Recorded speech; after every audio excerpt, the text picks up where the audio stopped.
मेरे प्रियजनों, आप सभी को विनोद गढ़वाल का नमस्कार। कैसे हैं आप सभी? आज एक बार फिर से मैं आप सभी का बहुत बहुत स्वागत करता हूं आपके अपने YouTube channel study with Vinod Garhwal पर। भारतीय राज्य व्यवस्था इंडियन पॉलिटी पर हमारी सीरीज लगातार जारी है। राज्य व्यवस्था में संवैधानिक विकास, शासन के विभिन्न अंग, व्यवस्थापिका, कार्यपालिका, न्यायपालिका, राजनीतिक व्यवस्था एवं प्रशासन का अध्ययन किया जाता है। भारतीय राज्य व्यवस्था के अंतर्गत संविधान और संवैधानिक विकास का अध्ययन हम पूरा कर चुके हैं। संवैधानिक विकास का अध्ययन करने के पश्चात हमने जाना कि कैसे भारतीय संविधान सभा का गठन किया गया, कब कब संविधान सभा की बैठकें हुई, कैसे भारत का संविधान तैयार किया गया। जब भारत का संविधान बनकर तैयार हो गया तो हमने इसके मुख्य रोचक तथ्य जाने और पिछले वीडियो में हमने भारतीय संविधान के विभिन्न स्रोतों का अध्ययन बहुत विस्तार से, बहुत गहराई से किया है। आज के इस वीडियो में हम भारतीय संविधान की विशेषताओं पर चर्चा करेंगे। भारतीय संविधान की अनेक विशेषताएं हैं जो कि इसे अनोखा, अनूठा एवं महान संविधान बनाती है। भारतीय संविधान की इन महत्वपूर्ण विशेषताओं का हम अध्ययन करें इसके पहले आप सभी से एक छोटी सी रिक्वेस्ट, अपील, गुजारिश, निवेदन, आप जो समझिए किंतु गौर करिएगा।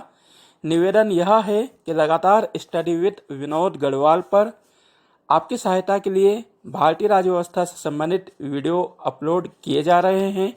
आप उन सभी वीडियो को लगातार सीरियल से सीक्वेंस में क्रमबद्ध रूप से ध्यानपूर्वक सुनें। प्रत्येक वीडियो को अंत तक सुनें क्योंकि वीडियो के अंत में कुछ महत्वपूर्ण प्रश्न दिए जाते हैं जो कि परीक्षा की दृष्टि से तैयार किए जाते हैं और सभी प्रश्नों का उत्तर वीडियो में ही दिया भी जाता है। यदि अभी तक आपने चैनल को सब्सक्राइब नहीं किया है तो प्लीज़ चैनल को अभी झटपट इसी समय सब्सक्राइब करें। घंटी का बटन अवश्य दबाएं ताकि आपको समय पर नोटिफिकेशन जानकारी मिल सके कि नया वीडियो अपलोड हुआ है और आप उसे सुन सकें। वीडियो पसंद आए तो उसे लाइक करें, अन्य साथियों के साथ फेसबुक, व्हाट्सएप पर शेयर करें क्योंकि आपका एक शेयर मुझे प्रेरणा देता है, मेरा हौसला बढ़ाता है कि मैं आपकी सहायता के लिए नए नए वीडियो तैयार कर सकूं। अतः अधिक से अधिक इन वीडियो को शेयर करें। चलिए हम शुरू करते हैं भारतीय संविधान की प्रमुख विशेषताएं। हम सभी जानते हैं कि भारत का संविधान 26 जनवरी 1950 को संपूर्ण देश में लागू किया गया। 26 जनवरी 1950 को जो संविधान लागू किया गया उसकी प्रमुख, मुख्य एवं महत्वपूर्ण विशेषताएं इस प्रकार हैं। नंबर 1, विश्व का सबसे बड़ा, व्यापक एवं लंबा संविधान। भारत का संविधान विश्व का सबसे बड़ा संविधान है। दूसरा सबसे बड़ा संविधान कनाडा एवं तीसरा सबसे बड़ा संविधान ऑस्ट्रेलिया का है। जब भारत का संविधान लागू किया गया था तब इसमें 22 भाग, 395 अनुच्छेद एवं 8 अनुसूचियां थी। वर्तमान में भारतीय संविधान में 25 भाग, 465 अनुच्छेद एवं 8 अनुसूचियां हैं जो कि इसे सबसे बड़ा, व्यापक एवं लंबा संविधान बनाते हैं। नंबर 2, निर्मित एवं लिखित संविधान। भारत का संविधान निर्मित एवं लिखित संविधान है। भारतीय संविधान को एक निश्चित समय सीमा में निर्वाचित संविधान सभा द्वारा तैयार किया गया है। संविधान सभा ने 26 नवंबर 1949 को भारतीय संविधान को अंगीकृत, अधिनियमित एवं आत्मार्पित किया था। भारत का संविधान 26 जनवरी 1950 को पूरे देश में लागू किया गया। भारत का संविधान लिखित संविधान है। इसे एक पुस्तक के रूप में लिपिबद्ध किया गया है। भारत का संविधान हस्तलिखित संविधान है। इसे हाथों से लिखा गया है, टाइप या मशीन द्वारा इसे तैयार नहीं किया गया है।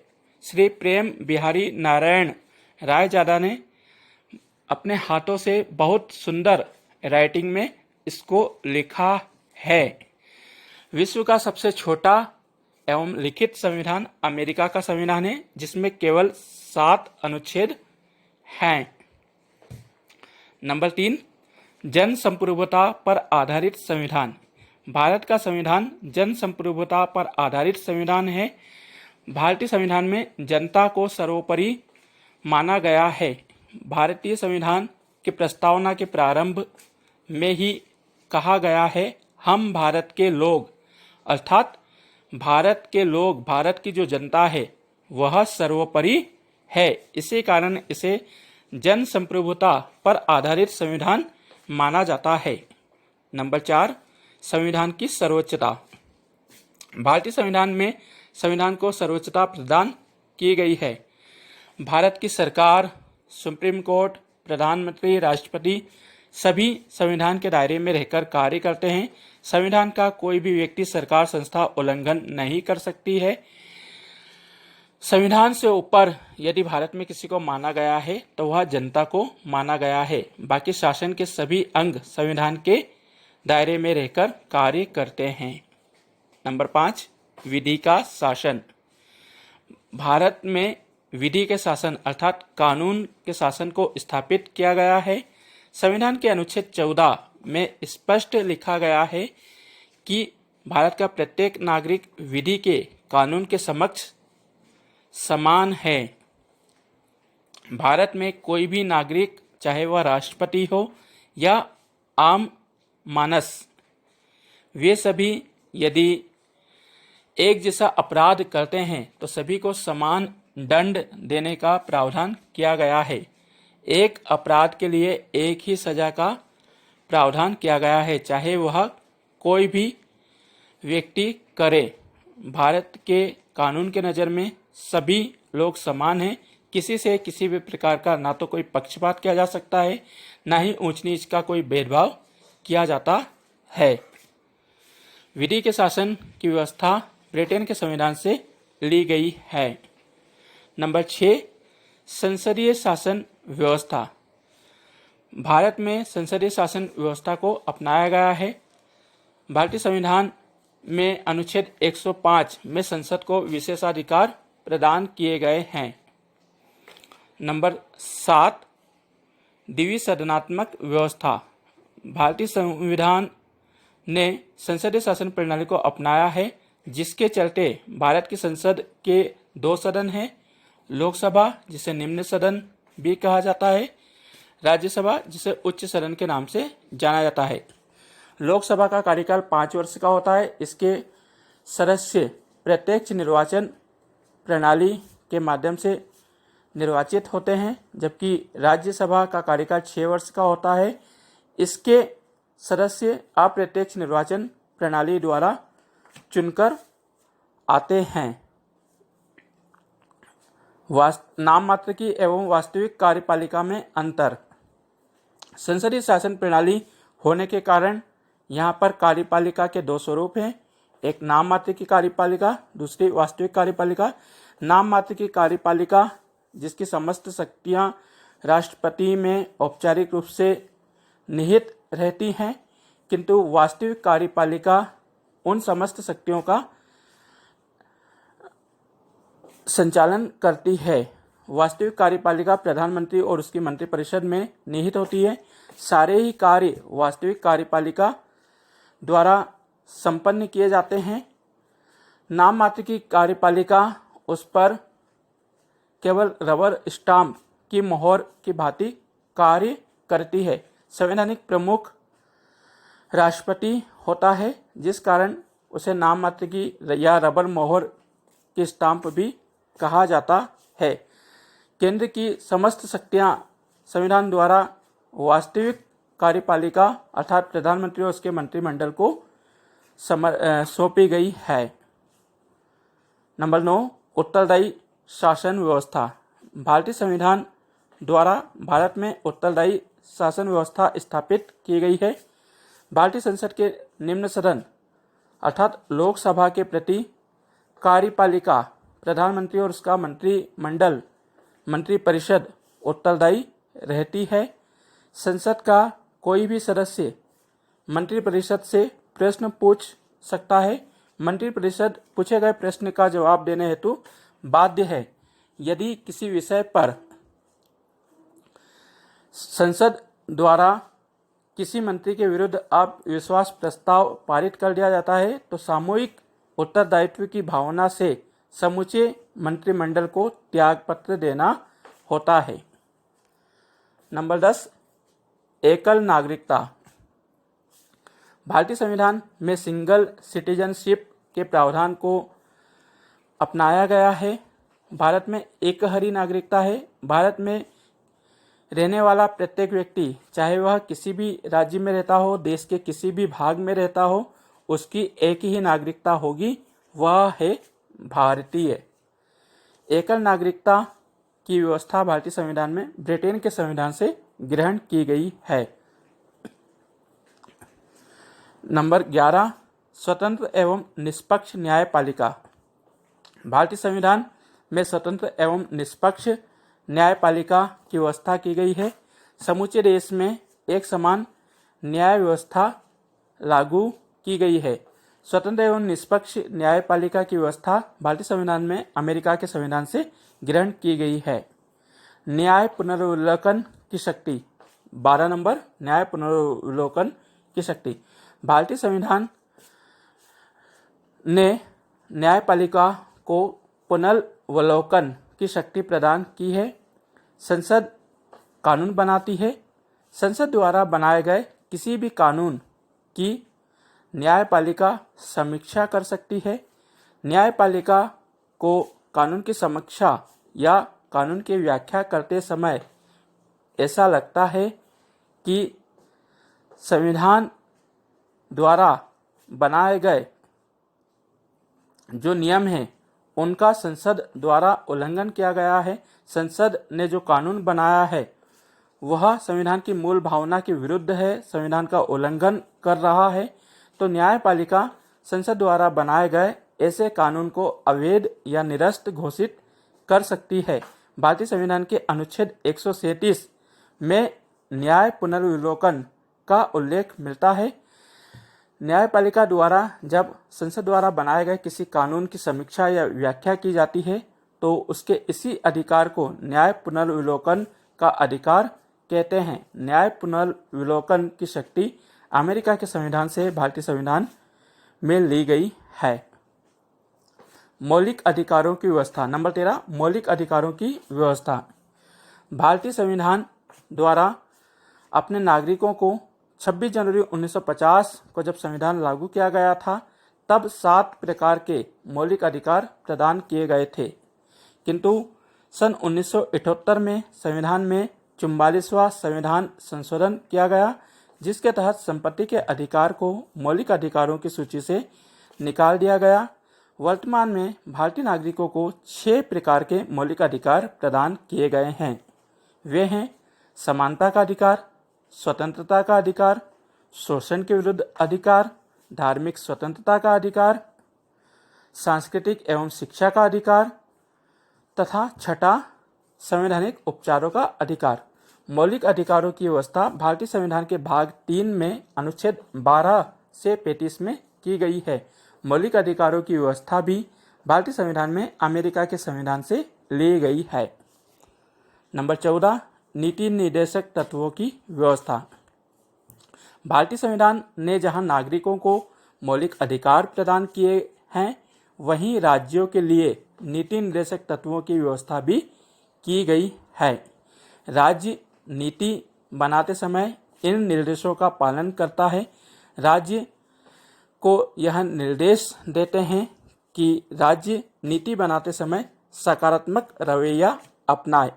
नीति निर्देशक तत्वों की व्यवस्था भारतीय संविधान में भाग 4 में अनुच्छेद 36 से 51 में की गई है।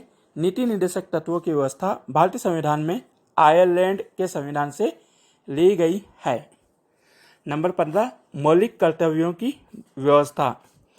भारतीय संविधान में नागरिकों के लिए मौलिक कर्तव्यों की व्यवस्था की गई है।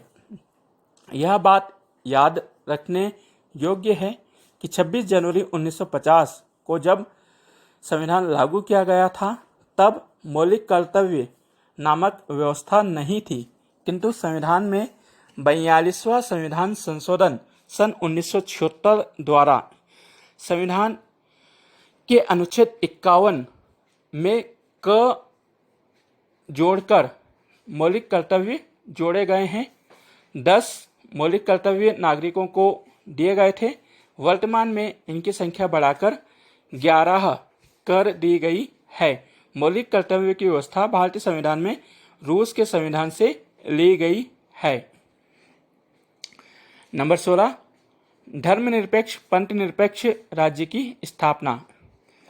भारतीय संविधान भारत को एक धर्मनिरपेक्ष पंथ निरपेक्ष राज्य घोषित करता है।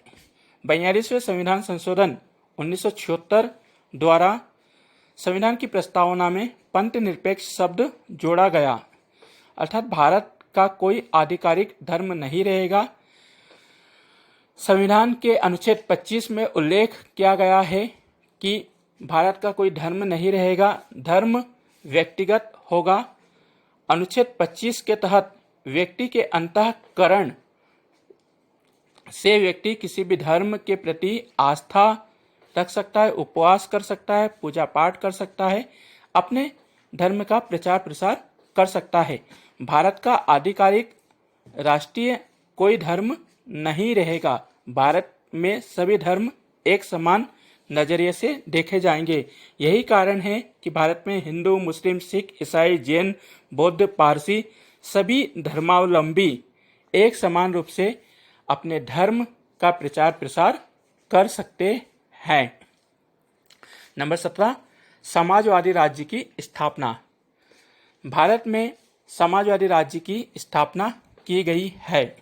भारत में समस्त उत्पादन के संसाधनों पर सरकारी नियंत्रण होता है, जबकि पूंजीवादी राज्यों में यह व्यवस्था निजी हाथों में रहती है। मार्क्सवादी समाज में यह उत्पादन एवं संसाधनों पर समस्त अधिकार समाज का होता है, किंतु भारत में समाजवादी राज्य स्थापित किया गया है। नंबर 18, लोकतांत्रिक गणराज्य की स्थापना। भारत में लोकतांत्रिक गणराज्य स्थापित किया गया है। लोकतंत्र अर्थात जनता का जनता के लिए जनता के द्वारा किए जाने वाला शासन। गणराज्य, गण धन राज्य, गण का मतलब होता है जनता, राज्य का मतलब होता है शासन। अर्थात भारत में जो संवैधानिक प्रमुख का पद है, जो संवैधानिक मुखिया है, जो संविधान प्रमुख है अर्थात राष्ट्रपति, उसका पद निर्वाचित किया जाता है। भारत के राष्ट्रपति का निर्वाचन अप्रत्यक्ष निर्वाचन प्रणाली की अनुपातिक प्रतिनिधित्व प्रणाली की एकल संक्रमणीय मत पद्धति द्वारा किया जाता है। इसका एक निर्वाचक मंडल होता है जो कि राष्ट्रपति को निर्वाचित करता है, जबकि वंशानुगत प्रमुख होने के कारण ब्रिटेन का पद जो सम्राट प्रमुख है वह राज परिवार का ही सदस्य हो सकता है, जिस कारण ब्रिटेन एक गणतांत्रिक देश नहीं है, किंतु भारत में सर्वोच्च पद निर्वाचित होने के कारण भारत एक गणतांत्रिक लोकतांत्रिक गणराज्य व्यवस्था स्थापित करने वाला देश है। गणराज्य शब्द की व्यवस्था भारतीय संविधान में फ्रांस के संविधान से ली गई है। नंबर 20, त्रिस्तरीय शासन व्यवस्था अर्थात पंचायती राज व्यवस्था। भारतीय संविधान विश्व का एकमात्र ऐसा संविधान है जहां पर शासन का स्तर त्रिस्तरीय ढांचा है। भारत में आमतौर पर देखा जाता है कि केंद्र सरकार और राज्य सरकारें होती हैं, किंतु भारत में केंद्र और राज्य सरकार के साथ साथ पंचायती राज व्यवस्था अर्थात स्थानीय स्वशासन की व्यवस्था भी की गई है। 2 अक्टूबर 1959 को सबसे पहले राजस्थान के नागौर जिले में पंचायती राज व्यवस्था की स्थापना की गई थी। गांधी जी का सपना था पंचायती राज व्यवस्था को, जिसको पूरा करने के लिए यह व्यवस्था लागू की गई थी। इसके पश्चात 11 अक्टूबर 1959 को आंध्र प्रदेश में संपूर्ण रूप से पंचायती राज व्यवस्था को लागू किया गया। यदि आपसे पूछा जाता है कि सबसे पहले पंचायती राज व्यवस्था कहाँ लागू की गई, तो आपका उत्तर होगा सबसे पहले पंचायती राज व्यवस्था 2 अक्टूबर 1959 को राजस्थान के नागौर जिले में लागू की गई।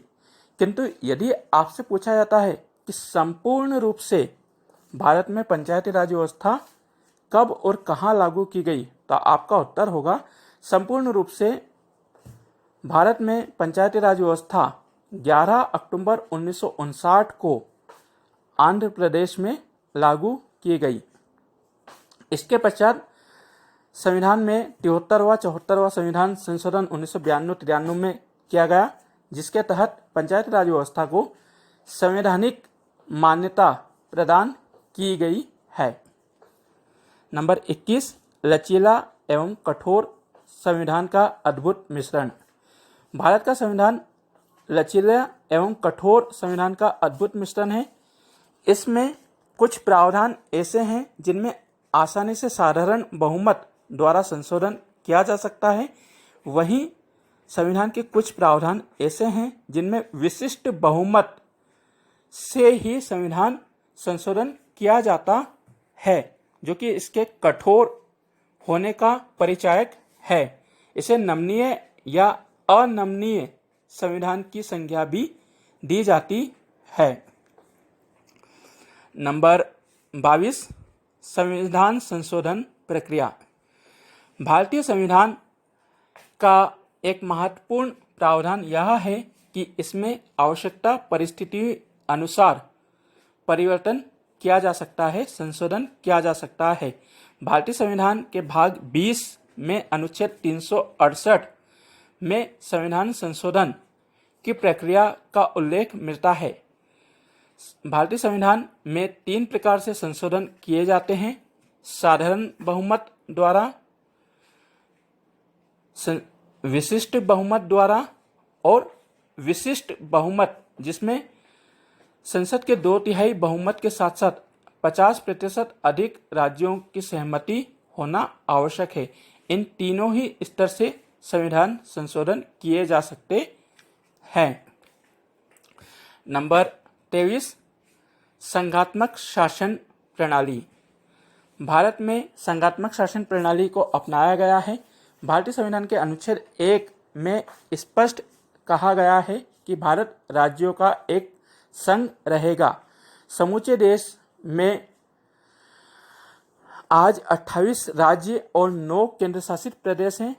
समूचे देश का एक ही संविधान है, जो कि भारत को संघात्मक शासन प्रणाली वाला देश घोषित करता है।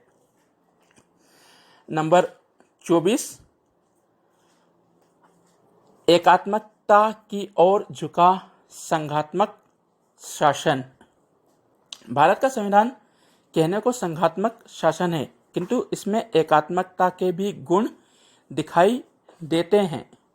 जहां भारतीय संविधान द्वारा समूचे देश का एक संविधान लागू किया गया है, जो कि इसे संघात्मक शासन प्रणाली का द्योतक बताता है, वहीं एकल नागरिकता प्रदान करके इसे एकात्मक शासन वाला देश भी बताया गया है।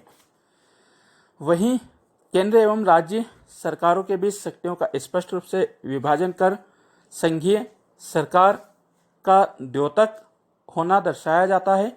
वहीं आपातकाल के समय में समस्त शक्तियां केंद्र को सौंपे जाने का भी उल्लेख मिलता है, जिस कारण केसी वियर ने इसे अर्ध संघीय शासन की संज्ञा दी है।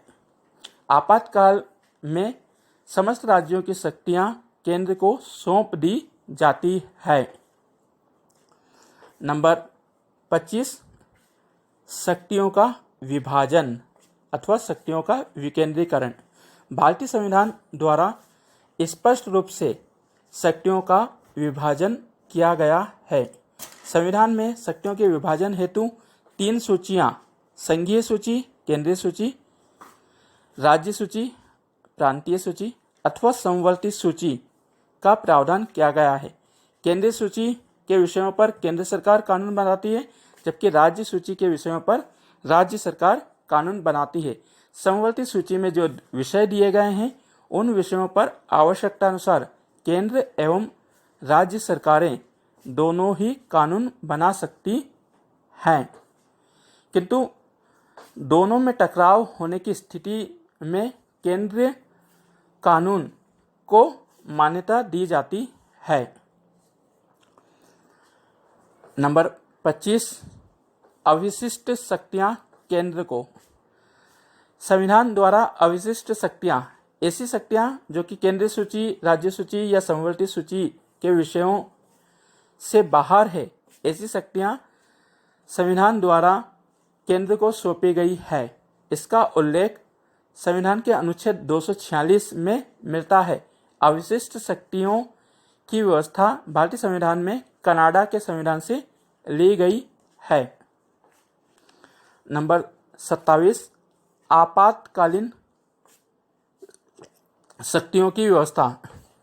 भारतीय संविधान द्वारा राष्ट्रपति को कुछ आपातकालीन संकटकालीन शक्तियां प्रदान की गई है। संविधान के भाग 18 में 3 प्रकार की आपातकालीन शक्तियों का उल्लेख मिलता है। एक, राष्ट्रीय आपातकाल, जिसके अंतर्गत बाहरी आक्रमण, युद्ध, आंतरिक सशस्त्र विद्रोह या देश में अशांति का भय उत्पन्न होने की स्थिति में अनुच्छेद 352। नंबर 2, राज्य में संवैधानिक तंत्र की विफलता से संबंधित राष्ट्रपति शासन लागू करने की शक्ति, संविधान के अनुच्छेद 356। नंबर 3, वित्तीय आपातकाल के संबंध में संविधान का अनुच्छेद 360। ये तीनों ही शक्तियां आपातकालीन हैं जो कि राष्ट्रपति को सौंपी गई है। आपातकालीन शक्तियों की व्यवस्था भारतीय संविधान में जर्मनी के संविधान से ली गई है। नंबर 29, सार्वभौमिक वयस्क मताधिकार की व्यवस्था। भारतीय संविधान द्वारा नागरिकों को सार्वभौमिक वयस्क मताधिकार प्रदान किया गया है।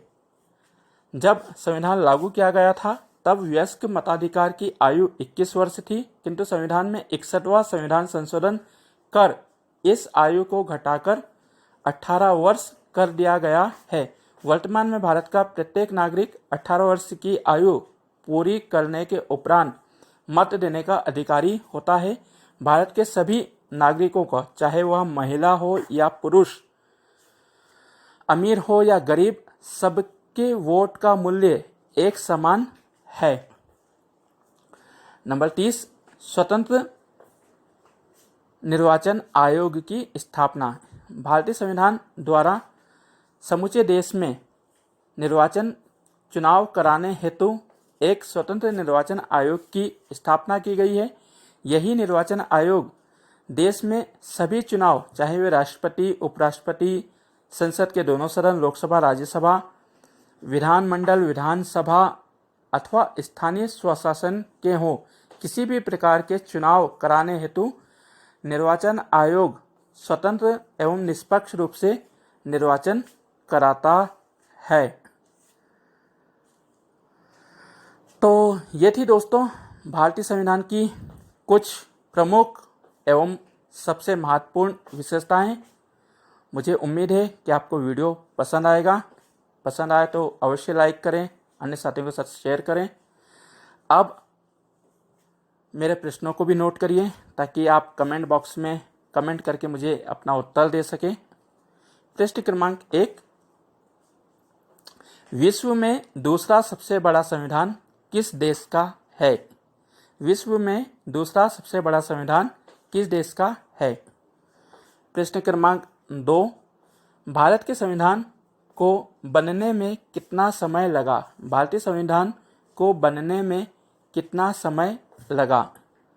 प्रश्न क्रमांक 3, संपत्ति के अधिकार को किस संविधान संशोधन द्वारा निकाल दिया गया। संपत्ति के अधिकार को किस संविधान संशोधन द्वारा मौलिक अधिकारों की सूची से निकाल दिया गया? प्रश्न क्रमांक 4, नीति निर्देशक तत्वों की व्यवस्था किस देश से ली गई है? नीति निर्देशक तत्वों की व्यवस्था किस देश से ली गई है? प्रश्न क्रमांक 5, संविधान संशोधन की प्रक्रिया किस देश के संविधान से ली गई है? संविधान संशोधन की प्रक्रिया किस देश से ली गई है? प्रश्न क्रमांक 6, अविशिष्ट शक्तियों को केंद्र को सौंपे जाने का वर्णन किस अनुच्छेद में किया गया है?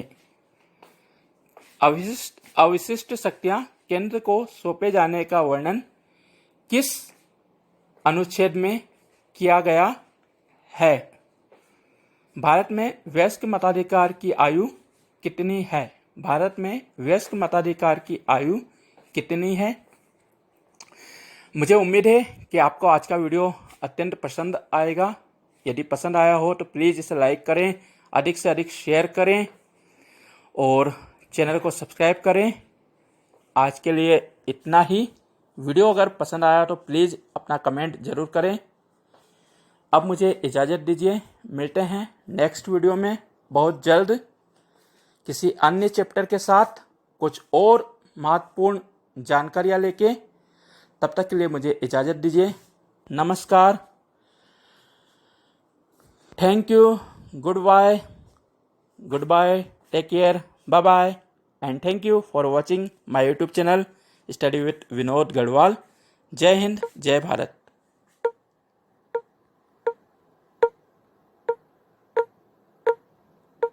Pause button.